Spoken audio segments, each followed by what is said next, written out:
What's up, everybody? This is man. I kind of reverberated. I should have done that. This is SOS Rampage is back at you with another episode of Breaking the Wrestling Barriers with my man's SOS Farm on the other side. I hope you all have had a good week and enjoyed the wrestling as we have.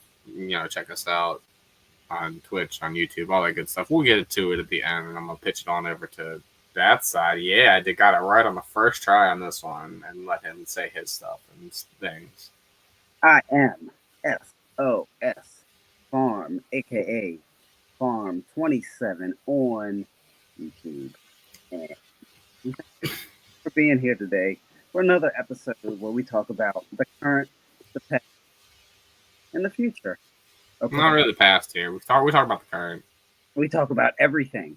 We talk about the past in another. You can see it on the side. You see that thing on the side, it'll be on this side. You see that thing on the side where it's got all the videos and stuff. You can click on the past reviews and watch along and stuff like that. We can talk about that later. That's called a segue. Look at you. All right. Either way, everybody, we are going to get into it. We are just getting to the fallout of kind of Grand Slam that happened over the weekend, as well as the current state of WWE, where we have the Elimination Chamber really kind of taking shape on what the Chamber matches are looking like, as well as some of the matches leading into there. But like I said, starting off with that AEW Grand Slam fallout, as you see from the beautiful picture that we have behind us, minus, we'll be nice here, but it's okay. It's Toni Storm becoming the 4-time AEW Women's Champion, which is huge. It's very, very big. 4, yeah.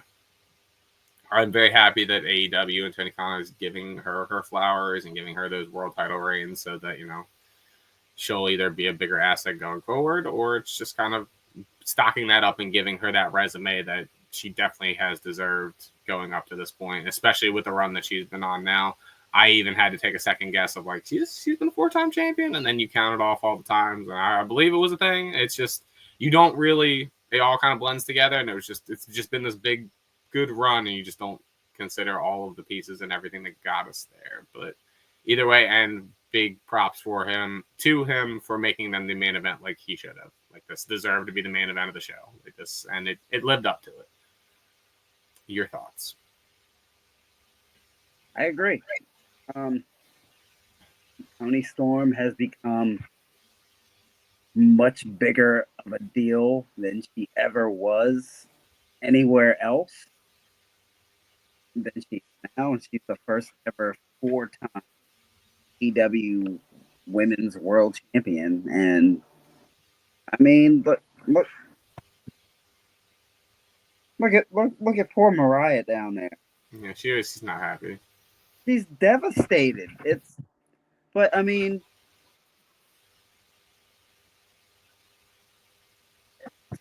storytelling. They say that she's an AEW, but. And this leads to, I guess, going forward with that storytelling. We're 1-1 now. Where does this lead to with all of them? It's hard to say. I can throw out there because of Mariah's gimmick and because of how dramatic and how everything is with them. I could really see some sort of 3 stages of hell type match, maybe get like a cinematic match in there, maybe get like some sort of blood and guts war, or maybe just get your classic technical wrestling match. Just because Toni is so out of the box. I mean, they could also do it in the 3 different gimmicks. Toni could come out and wrestle her as rookie Toni Storm, wrestle her as timeless Toni Storm, and then wrestle her as Mariah May versus Mariah May and have an Undertaker match. Like, there's a lot they could do that I think is more outside the box than them just doing a rematch. They could just do the rematch, and that would be great. But so you want to have a broken universe?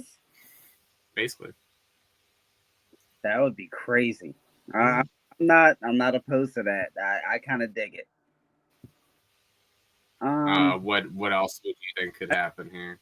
Like, I feel like they're going to be separated for a little while again, and then brought back together for that. You don't think Mariah's getting a rematch here? I think she's going to especially with it being a roll up. I think she's going to get distracted with some nonsense and some tomfoolery for a little bit, and then Tony's gonna, do her acting thing and move on, and then Mariah's gonna poke back at her when it's appropriate. Maybe someone will feel the wrath. Oh God, it got dark when. Hey, that's not a good sign usually. Don't put any wrath, please. No, it's But cool. with that being said, it's going to be interesting. So, what do you have for Tony then? I mean, is there someone that you would line up, or are we just woman B? Like, do you have someone in mind? Ultimately, I would lead up to Megan Bain. Yeah, she's very new there, but that's. But in the meantime, I don't know. But like, there should In the be like meantime, I could see them running it back with Soraya because that's got some definite. I don't know if Soraya's fought Timeless. I could be wrong. Ruby ready to come back? She might be. I've not heard anything about Ruby in a long time. I know she had a baby and they got married and all that. So That might be interesting. If Ruby's ready to come back, I wouldn't mind Ruby and Timeless Tony. Like, yeah, it definitely would be a different dynamic with the two of them. That's the good thing about Tony. She's got that Mick Foley element now, where like it's different seeing Stone Cold versus Mankind than it is seeing Stone Cold versus Dude Love. Like it's a different worked match, which makes her career that much more important, especially for the women's side of things. got depths and layers. All them depths and layers. Speaking on that, as we mentioned last week with our fancy new ticker and stuff like that at the bottom, we're going to follow along with what our next little thing is that we have on there that we talked about, which was Will Ospreay and Kenny Omega in their all-star tag match to start off with the Don Callis family. I mean, that is one. It's the dream team. This is the one thing that everybody can get on AEW about a lot of different things. Don't get me wrong, I'm one of them that gets on them about a lot of different things. But they're tag team wrestling, and sometimes when they break out these matches, like classics, every single time it seems like, no matter they have two all-stars over here, two all-stars. When they do the multi-man matches, not so much. When it's like the 4 or 5, that's too much going on. But like when they have a nice 2-on-2 like this, I mean, between the finishers, between the reversal into the double tombstone spot, there were so many different spots that were just insane. Will reversing into the DDT, they were just, along with them, and I don't know how much this is also, we haven't talked in the locker room about this part of it. Have you seen the rumor and innuendo about the ring? That was like 2 feet shorter than it usually is. Yeah, it was a lot shorter and a lot more bouncy, and you can kind of see the playback. So the fact that they are working with that is, that's kind of insane. The fact that they were able to do that. And it does make a sense for like a lot of different spots. That double dive that Will and Kenny did, you could tell Kenny didn't think he had enough room like that. And that's not usual for Kenny. Kenny's usually spot on with a lot of his stuff. Here's my thing. Are the wrestlers complaining about the ring size? I think that there's not outward complaints, but I think that there are people maybe that are hearing backstage that are hearing, and it's coming out in the forefront. Because, like I said, you can also read faces, and if you watch videos back of you can literally see Kenny bouncing the ring, bouncing him up and down, and his face changing. Like, what the hell is happening? Why is this doing this? Yeah. You can see that there is a reaction there. You can see that there definitely are okay. Yeah. So, I don't know if it's an uproar. I don't think it's them really being that bad about it, but I think it's that subtle I mean, we've been to indie shows and we've seen the same wrestlers work in bigger rings, and then we've seen them work in smaller rings, and there's definitely an adjustment. But I feel like, for the most part, the wrestlers aren't putting out their frustration. They're just their initial reaction is a thing, but it's a bunch of fans complaining, and it's fine. It's fine, man. They know how to work by 16, a 18 by 18, and a 20 by 20. It's just an adjustment. I know a lot of people said that about the Impact ring, of the size and the way that it was when it used to be the 6-sided kind of idea, but It is. Everybody worked through it. It was a great match. Like I said, that finisher was absolutely insane. I kind of hope that they go away from each other for a little bit because they do both have storylines separate that they don't need to be this all-star tag team. You got enough tag teams around. We're linked together now, mate. Me and you, Kenny. You're Kenny, right? You're Kenny. We also talked about it during it when we were watching. Right. We were watching, and it's not just a presentation of especially Kenny, but a presentation of a lot of people of the way that Tony Khan presents people in AEW in America as opposed to when they go outside.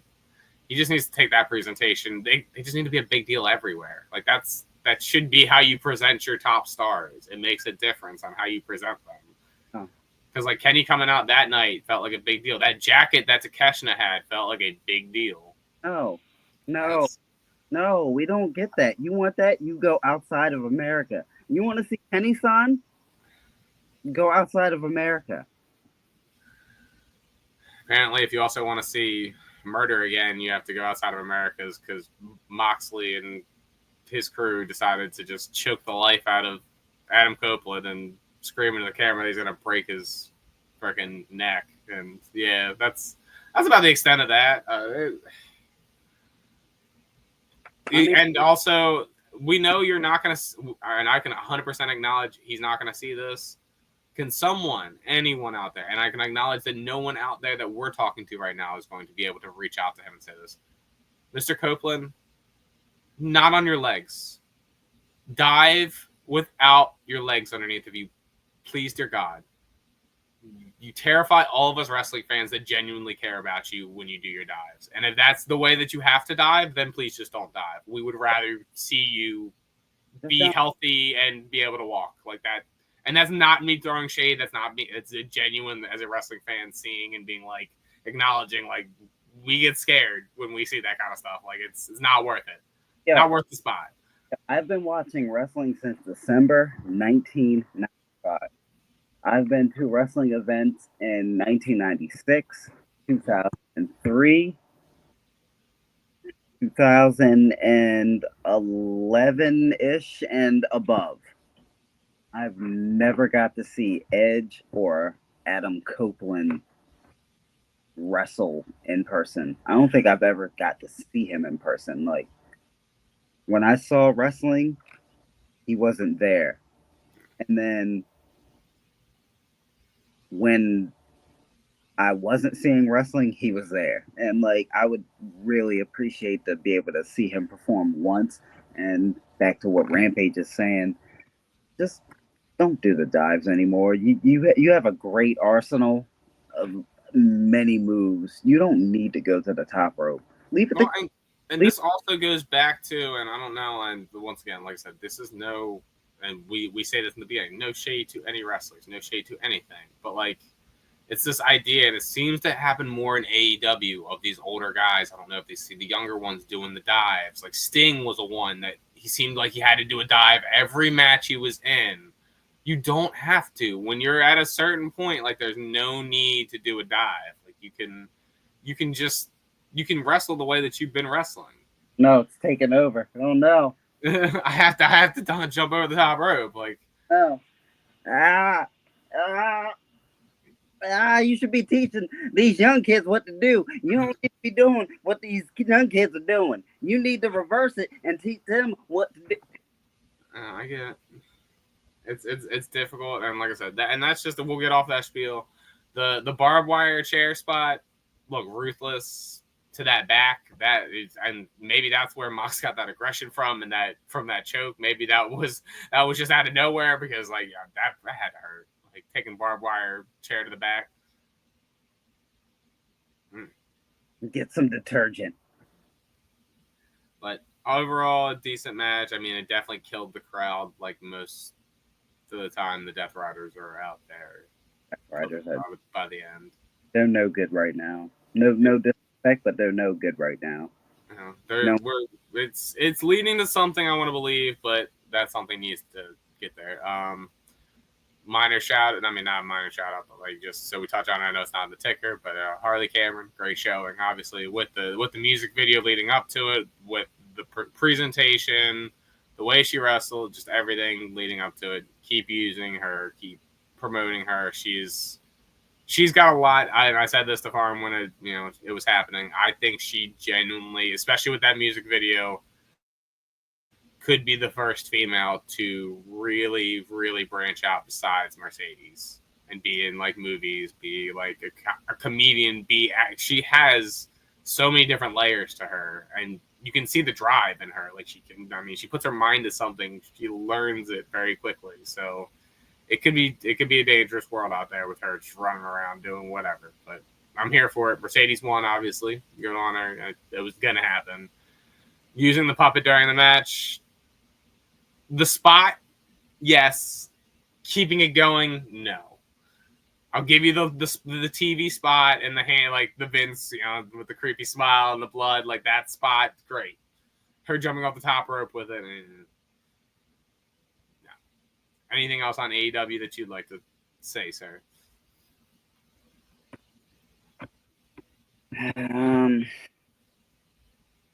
Harley Cameron is amazing. I disagree with you with the puppet work. Okay. I love the puppet dive, the mini Monet off the top. That's fair. I mean, it didn't hurt. She still ended up losing.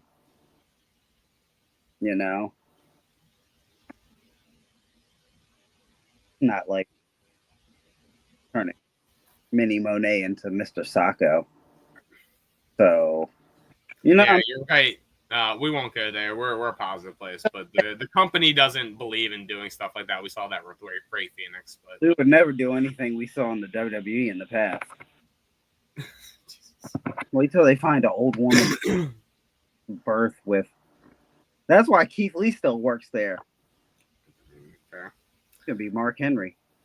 It's Texas, baby. We'll get to that at some point. But what? Anything else on this? Good pay per view. It's not a pay per view, but good try. Good pay per view. A lot of people paid for their view, and they didn't get refunds. Okay. I wasn't gonna bring that up, but how dare you call me out when I call something a pay per view when I've been watching wrestling longer than you? But good show. Yes. They need to get the belt away from Mox, and like it's almost getting to the point where like it doesn't matter who it is, like just somebody to continue the story because Darby's. Yeah, I think that the theory of having Danielson and the music hit and him being the savior is definitely a very valid. I could see it happening, but like I said when we talked about it, I just don't want that belt to stay on it till then. Yeah, you don't need the belt for that. Yeah, so good show.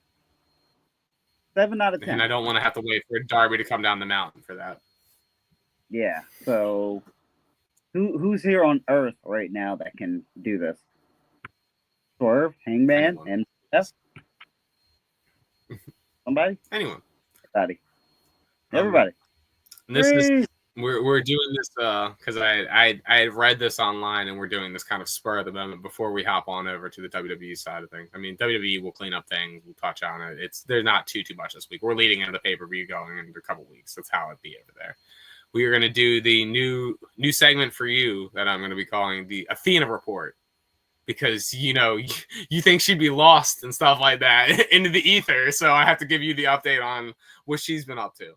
She had a great match against Alex Windsor on ROH. I guess it was technically their pay-per-view or their special for Global Wars Australia. So she's still banging out them good matches as always. Of course. And so there's your report on Athena. She did wrestle this week. She was on television, ROH television. She has a spinner belt with her picture on it. Does. That's what I'm saying. She rocking it over there. I argue she's the happiest that she has ever been. No, I'm a minion. I obey her. Good job. as we all shall. You should. Anyway, going over to where we have all of the opinions, and that's at WWE. Do you want to start on WWE? Or do you want me to start? I mean, the chamber matches. Do we have some early predictions, some early ideas? We're not going deep into it, obviously, because we will do a preview and breakdown show of all that good stuff. But I mean, let's start with the women's chamber match. So we've got Roxanne, Bailey, Naomi, Bianca, Liv, and Alexa. Now, Bianca. And to clarify, this one is for. This is going to be to fight Rhea, correct? Or is this to fight? Yes, this is to fight Rhea because Charlotte claimed. Because Charlotte already picked Tiffy. Yes. Yeah. Okay. So I feel like Bianca and Naomi cancel each other out because they have a storyline. And kind of I'm under the impression that they could pull the trigger on Bianca this year. I don't think it's right. I don't think they should, but I think they could. I don't think it's this year. And then that leaves because I don't know. I mean, you saw the rumor and innuendo and how they had like Liv and Raquel leaving the Jade site and stuff like that. They could have Jade and Naomi do a tag match against Liv and Raquel, have Bianca fight Rhea. That's why I don't think the Bianca Rhea match is happening this year. She's already tied up with the storyline. But that's what I'm saying. You could get her out of that storyline with that easy. But go ahead. Alexa Bliss is gonna win because everybody else cancels themselves out. Like Bailey and Roxanne are gonna be fighting.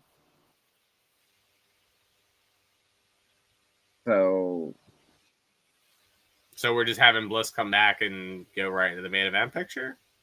I haven't. Does she have any background with Rhea? I don't feel like. She's creepy. Okay. Moving on. The men's chamber. What we got? We have Damian Priest, Logan Paul, Seth Rollins, CM Punk, John Cena, and Drew McIntyre.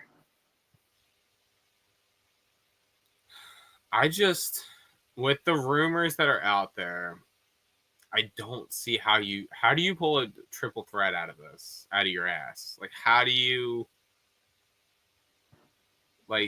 there's no way to do it. Known to do that. I know they do. I know. I mean, do we get, I guess it's one of the two things. Do we get Cena going over and begging that one more chance, please? Or do we get whiny Punk coming back and being like, I got screwed?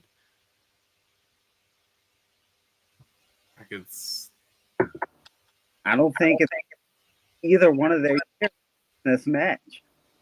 Who do you think will win? I think this is another failure for Cena as he tries to continue to rise above hate. Okay. I think Punk's going to run into more shenanigans. Yeah, first of all, Seth's in there. Second of all, Drew's in there. Third of all, Logan Paul's in there. Logan Paul's like, yeah, I have a theory that I think Logan's going to pin Punk.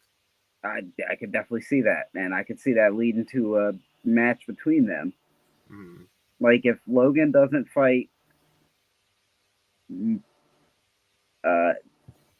Hollywood movie star John Cena, then Logan Paul fights former UFC / actor / WWE wrestler CM Punk. Like he needs.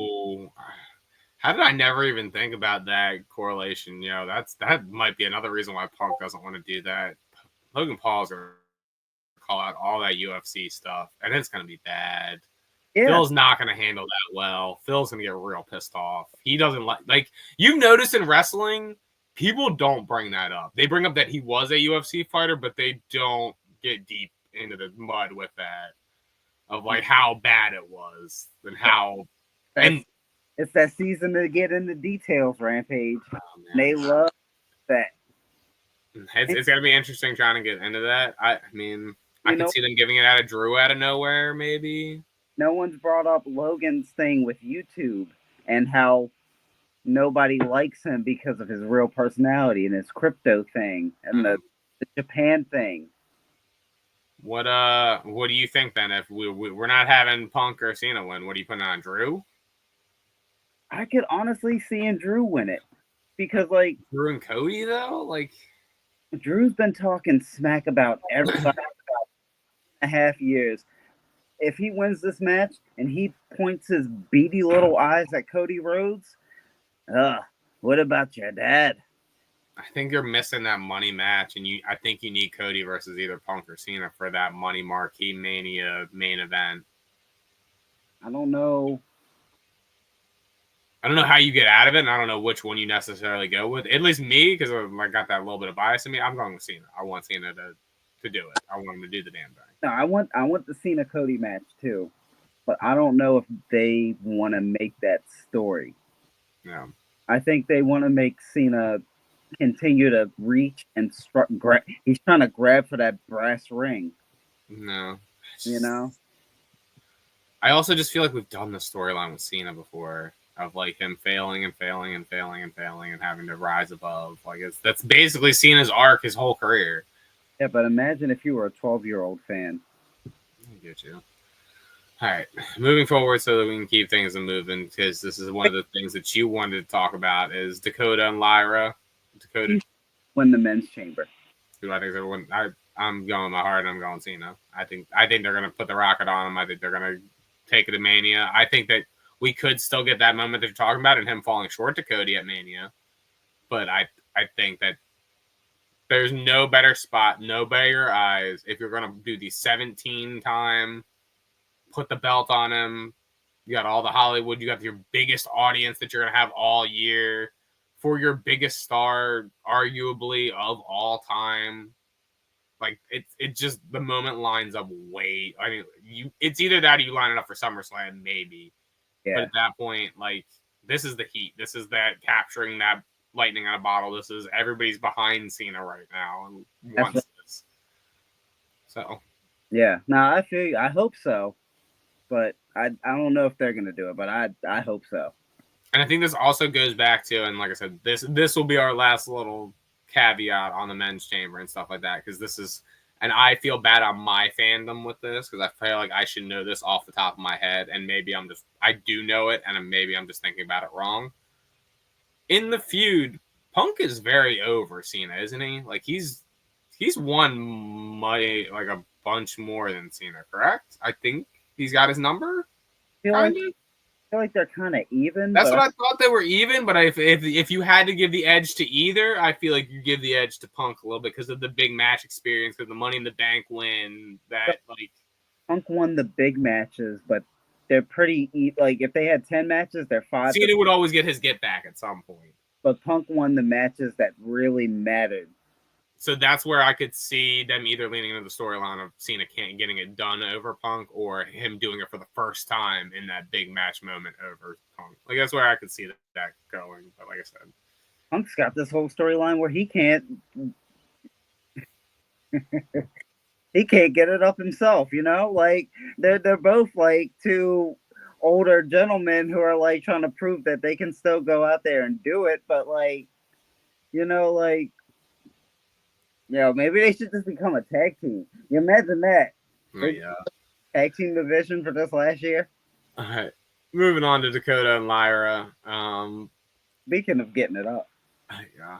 I know you're a fan of this. I don't like this. Because you know what it feels like? It feels like they're going to give Dakota the belt now. And if you were going to do that, then why not put it on Dakota the first time?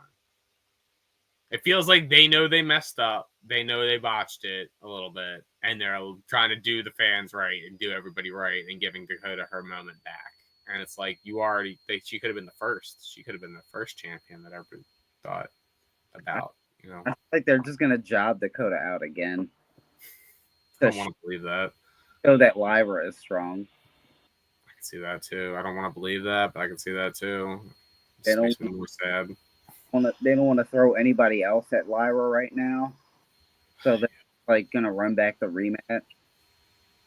Dakota just came back, got no I mean, really good in the ring, and look at her. So yeah, there's your perspective from it. You just throw it. Like I said, I think that they're gonna try to flip flop it, but they could just give her more feeder. Who would you have her face? Anyone else? We have a whole women's roster. That's not the. Alexa Bliss. I don't know. There you go. Raquel Rodriguez. Anybody. Not Yeah. really. Yeah. But for some reason, they're just like, let's just throw Dakota back. So we'll see how it turns out, but I don't know. There's not much damage coming from Damage Control right now. Maybe they're just waiting for Asuka to come back.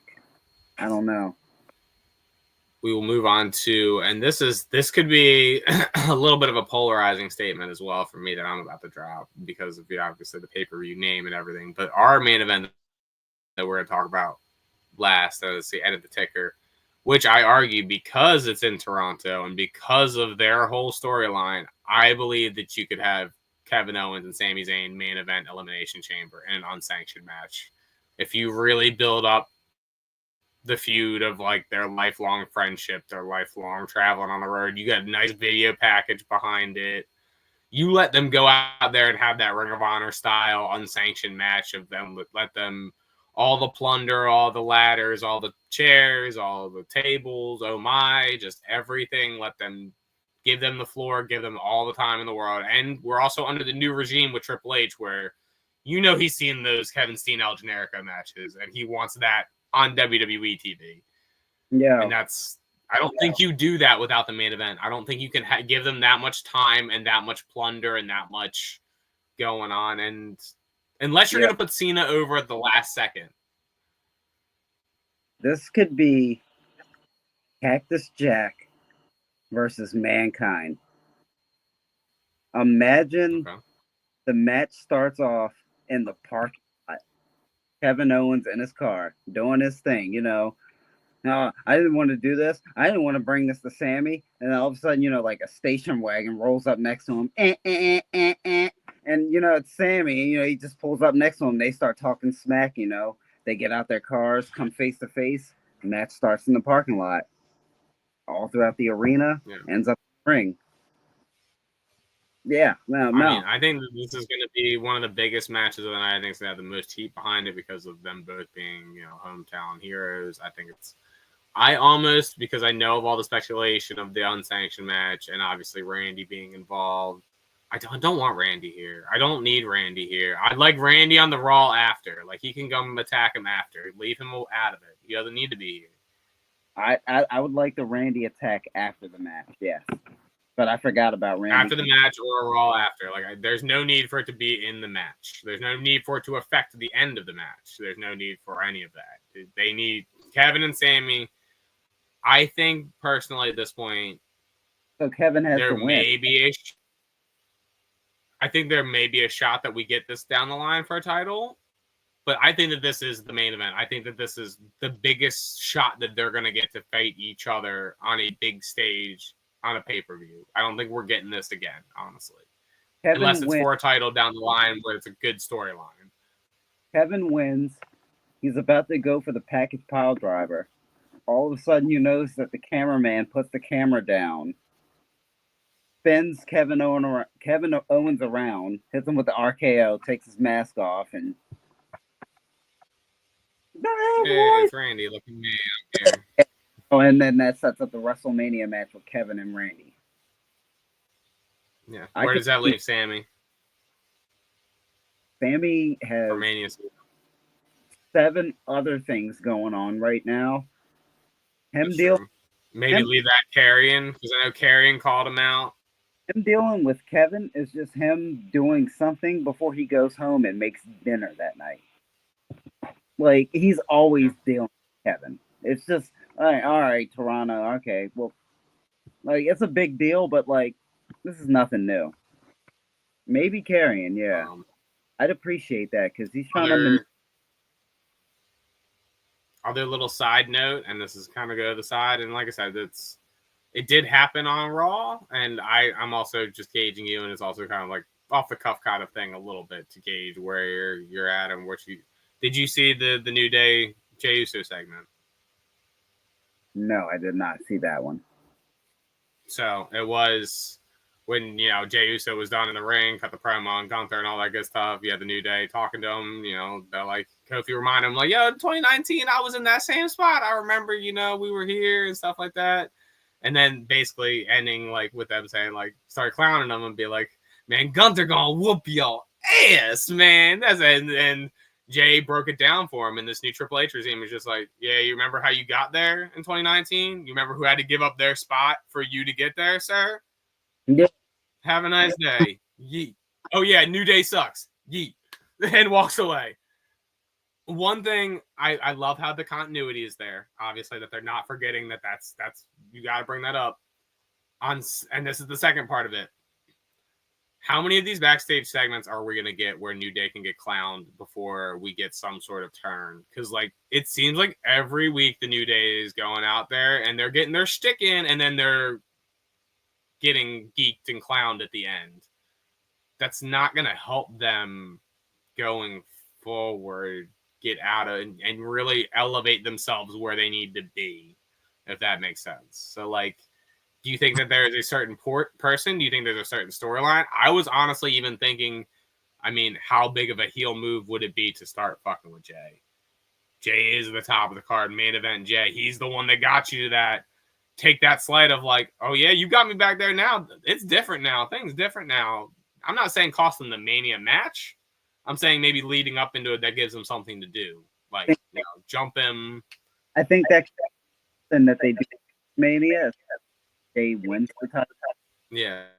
Like, especially like leaning towards Xavier winning the title, because, you know, that was the whole right negative effect that almost broke up the New Day. Right. So, and like, I think a big part of it, though, too, in going forward, of like, and this is where I bring this up, of like, I think that you need to have them check somebody or jump somebody, or like, you need to get them back into that main event scene. They're not there right now. Like, them getting clowned by Otis and Chad Gable and whoever backstage lackey that comes along is not going to get them to a point where I feel comfortable with Kofi against Jey Uso right now. you know, traditionally, the New Day, when they heel, they're getting clowned on, or when they're face, they're clowning people. But with the way things are changing, they do need to elevate and also need to clown people, and they need that edge that they never really had, as far as like that brutalizing edge. They need to be like the new Hurt Business kind of, but like with a Spider-Man edge of like they can talk smack while beating you up. I can see that. Yeah, so I don't know. Maybe they do need a third member. I think, and I honestly, I don't know how big of a stretch it is. I don't know how much it is. He's gonna come back and he's gonna agree with what they said. I want you to come back and be that big monster. That's what I was thinking. I was like, yo, he's gonna. Especially like if he turned on somebody, like, and they didn't see it coming, like the facial expressions, the way that they could do it, like especially with the Usos, like that would be a perfect storyline to like blend together. And here's the difference with me. I don't even need Big E like wrestling full time. Have him be the manager if he really is not in ring shape ready. Like, he could do a lot as a mouthpiece for somebody. And I know he doesn't. I know he's comfortable in the commentary and stuff like that, but literally said, "We'll call you when we need you."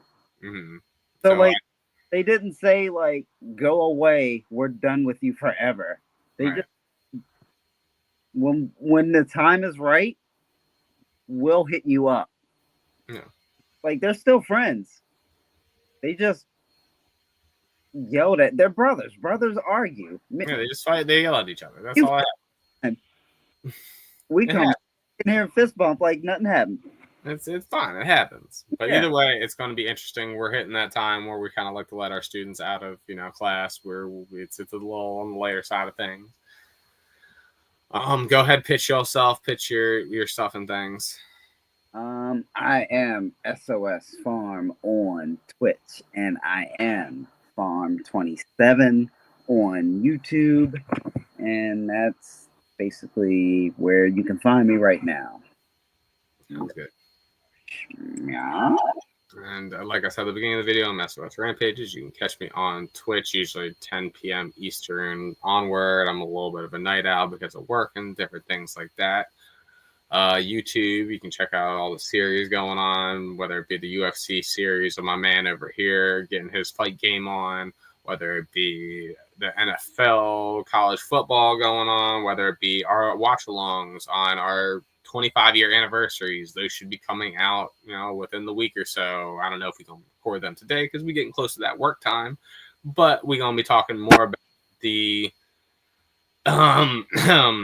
trying to think of the polite word to say, the shit on a stick that is Super Brawl 2000, and then also the decent side of things that's No Way Out 2000. Both of them good shows in their own right, depending on how you look at it. The shouts. Yes. The shit on a stick. The shouts. The shouts. Stick. Come check us out at the Discord. We are Society of Streamers, aka Sick of Society, because society sucks. Hey, the shouts. AKA the shouts. Come check us out for our live watch-alongs over there. You can, watch these 25-year anniversaries with us. You can watch live pay-per-views with us. You can promote your own content and check us out over there and find out where we're at a whole bunch of the time, watching wrestling, playing video games, all that good stuff. But with that being said, we will let y'all go for the day, and we will catch y'all next time. Peace.